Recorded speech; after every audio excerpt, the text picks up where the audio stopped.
students, all of you open your science book.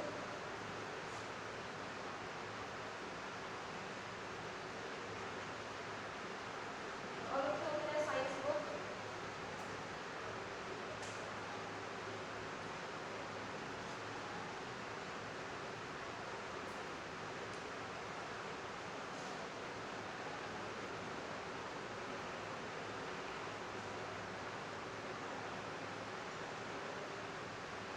Open chapter number 9.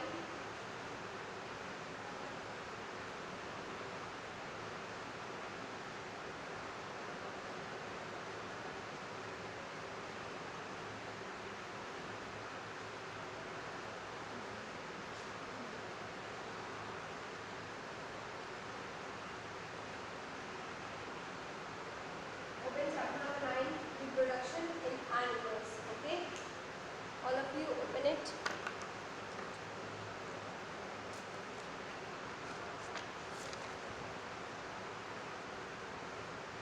So today I am going to explain you the part 7 of this chapter.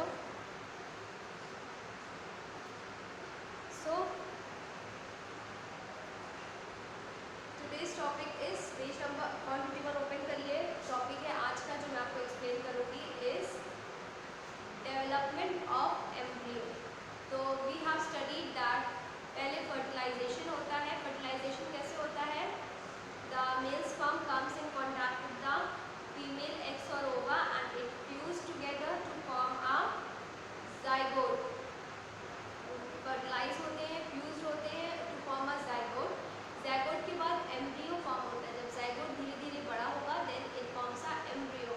Now here how the development of embryo takes place in a mother's womb in a mother's body. So we will learn now. The zygote of fertilized eggs divides rapidly to make a ball of hundreds of cells. So जो zygote रहता है वो rapidly क्या होता है? Divide होता है, बढ़ता जाता है कि वो हंड्रेड्स ऑफ सेल्स बना सके. This is called an embryo और इसको हम एम्ब्रियो बोलते हैं. The embryo moves down the oviduct into uterus. Embryo कहाँ जाता है? ओविडक्ट से यूट्रस तक जाता है. The embryo gets embedded in the soft and thick lining of the uterus. और जो यूट्रस की थिक लाइनिंग होती है, पतली लाइनिंग लेयर होती है, वहाँ पे जाके वहाँ चला जाता है. This is called implantation. इसको हम इम्प्लांटेशन बोलते हैं. When the embryo settles down in the uterus, the woman is said to have become pregnant. और जब embryo settle होता है कहाँ पे? यूट्रस पे जाके, तब बोला जाता है कि जो woman है वो pregnant है और she has been conceived. The embryo starts growing into a baby. और जो embryo है वो धीरे धीरे बेबी में ग्रो होना स्टार्ट हो जाएगा. Okay? The embryo gets food and oxygen from the blood vessels in the lining of the uterus. जो embryo है उसको food मिलेगा into the lining, into the blood vessels in the lining of the uterus. जो uterus की lining है blood vessels में, वहाँ पे embryo को food मिलेगा. Okay?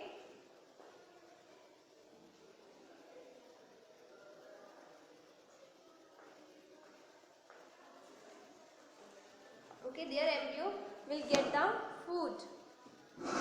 The cells of embryo begin to form specialized groups that develop into different tissues and organs of the body. जो cells है embryo में, it is begin to form specialized groups. वो एक अलग अलग group बनाएंगे into different tissues and organs. और उससे क्या होंगे? different tissues form होंगे, organs form होंगे. जो एक बेबी का बॉडी पार्ट रहेगा. ओके, बेबी के पार्ट्स, बॉडी पार्ट्स हमें दिखाई देंगे. ठीक है. Embryo is an early stage in a developing baby. Embryo जो फर्स्ट स्टेज होता है, जो सबसे पहला स्टेज होता है बेबी डेवलपिंग का, जब हम बेबी को देख सकते हैं in the inside the mother's वॉर्म, it is the embryo. The body features of the unborn baby are not much developed at the embryo stage. But जो बॉडी फीचर्स रहते हैं, जो बॉडी का शेप रहता है, फीचर्स मतलब होता है शेप.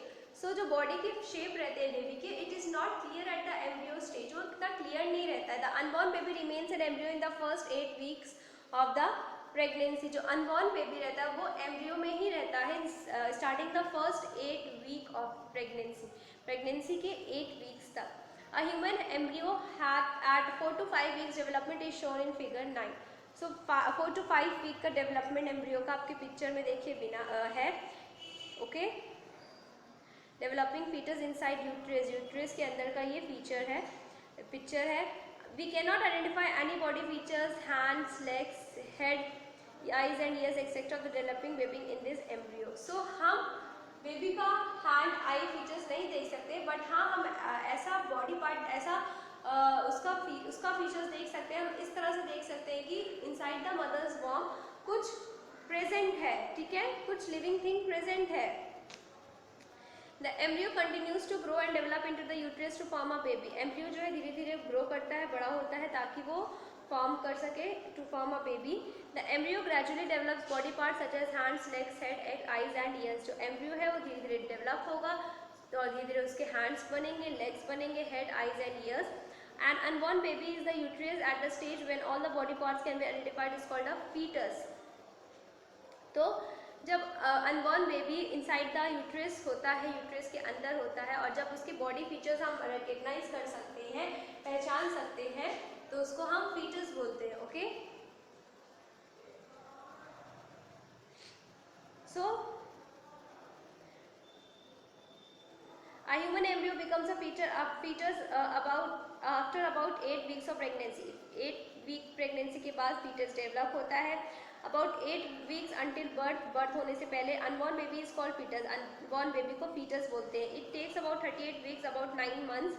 9 months लेता है baby to from the fertilization of eggs to form the fully developed baby, ताकि एक fully developed baby आ सके बाहर। Okay, when the development of the fetus in the baby is complete, जब डेवलपमेंट कंप्लीट हो जाता है fetus का, the mother gives birth to the baby, और तो मदर जो है बेबी को बर्थ देती है। The fully formed baby comes out of the mother's body through vagina. vagina के थ्रू वो बेबी बाहर आता है, and we can say that the baby is born, और तब बोला जाता है कि बेबी बॉर्न हो गया है। This is how humans reproduce by giving birth to babies, और इस तरह से humans जो है वो बर्थ देते हैं to the young ones. Okay, and how this way how we all are born. Okay, next is नीचे डिफरेंस दिया है, difference between the zygote, embryo and fetus. So this you have to read it by your own. इसको आपको खुद से read करना है, ठीक है, read this by your own. Now next topic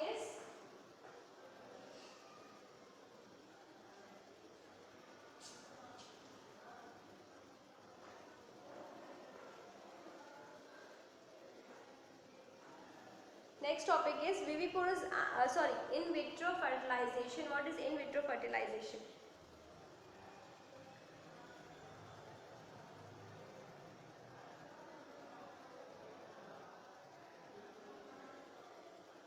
So in a healthy woman the fertilization of eggs by the sperm takes place in oviduct or of fallopian tube. जो healthy woman रहती है उनके अंदर fertilization जो है कहाँ होता है, ओविडक्ट में होता है। The oviduct of some women are blocked due to some reason, और कुछ वुमेन्स के अंदर ओविडक्ट ब्लॉक रहता है कुछ रीजन की वजह से। Such women cannot produce babies in the normal way because the eggs released by their ovary cannot meet the sperm and get fertilized in the oviducts. Such women who cannot produce babies are called sterile. Even sterile women can have babies by using the in vitro fertilization technique. In vitro fertilization means in glass fertilization. This is because in the techniques fertilization of an egg with sperm is carried out in a glass dish or a glass tube rather than a body of a human. This is commonly known as test tube baby technique. In vitro fertilization is also known as IVF. So students, जो generally eggs और sperm का जो fusion होता है, जब eggs और sperm fertilize होते हैं, it is usually fertilize in the oviduct of a female body. But कुछ वुमेन्स ऐसी होती हैं जिनके अंदर ओविडक्ट प्रोड्यूस नहीं होता है, जिसकी वजह से वो बेबीज़ को बर्थ नहीं दे सकती हैं। इस वजह से साइंस इतनी एडवांस हो गई है कि आर्टिफिशियल टेक्निक के थ्रू बेबी को बॉर्न किया जाता है, ठीक है। सो एक टेक्निक है इन विट्रो फर्टिलाइजेशन और टेस्ट ट्यूब बेबी टेक्निक, जिसमें एग्स और स्पर्म का फर्टिलाइजेशन किया जाता है इनसाइड अ ग्लास ट्यूब के अंदर। Otherwise rather than the mother's body के अलावा जो है ग्लास ट्यूब के अंदर ये फर्टिलाइजेशन कराया जाता है। और जब फर्टिलाइजेशन होगा, जब फ्यूजन होगा, तो obviously the zygote will be form. So students, ये एक टेक्निक है जिसके थ्रू बेबी बॉर्न कराया जाता है। Okay, so in vitro fertilisation techniques helps the women with block oviducts in having babies as follows. अब ये होता कैसे? The eggs are remove from the ovary of women by laparoscopy. In this operation a small cut is made in the side of women's abdomen and an optical fibre tube is inserted into her body so that the doctor can see the ovary and take out their tiny eggs.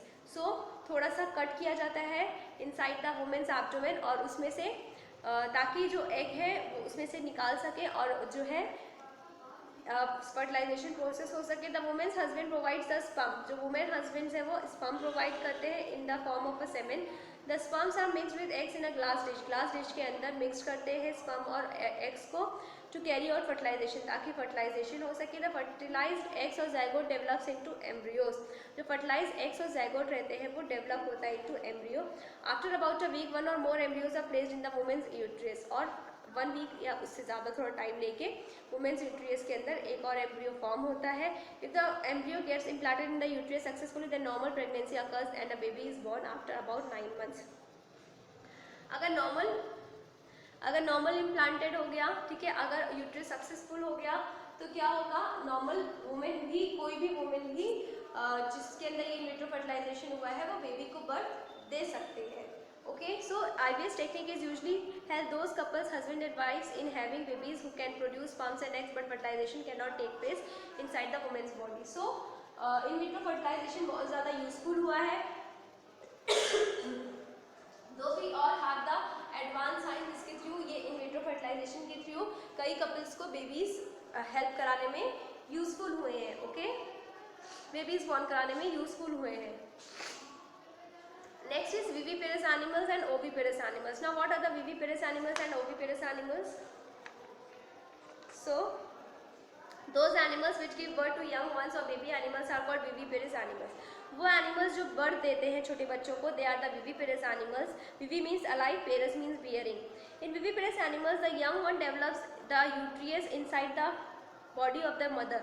जो baby develop होता है वो body, mother body के अंदर होता है, female parents के अंदर होता है।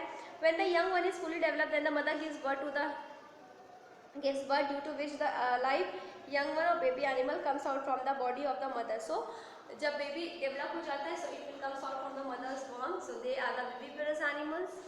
Some of the examples of viviparous animals are cow, dog, cat, human beings. They all are the viviparous animals. Now those animals which lay eggs from which young ones baby animals are hatched or later on are called oviparous animals. अब oviparous animals कौन होते हैं? वो animals जो eggs देते हैं और कुछ दिनों बाद उसके अंदर से babies निकलते हैं, they are the oviparous animals. So ovi means egg and parous means bearing, to produce.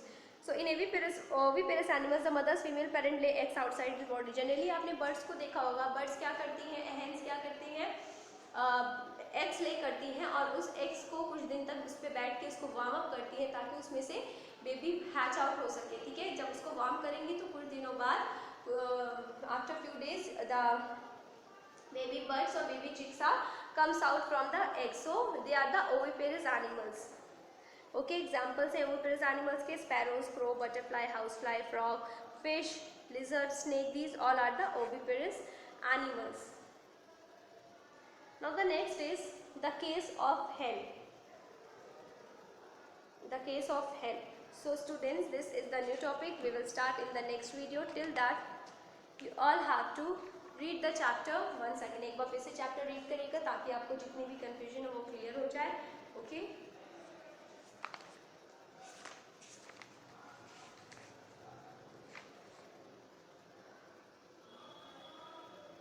So thank you students.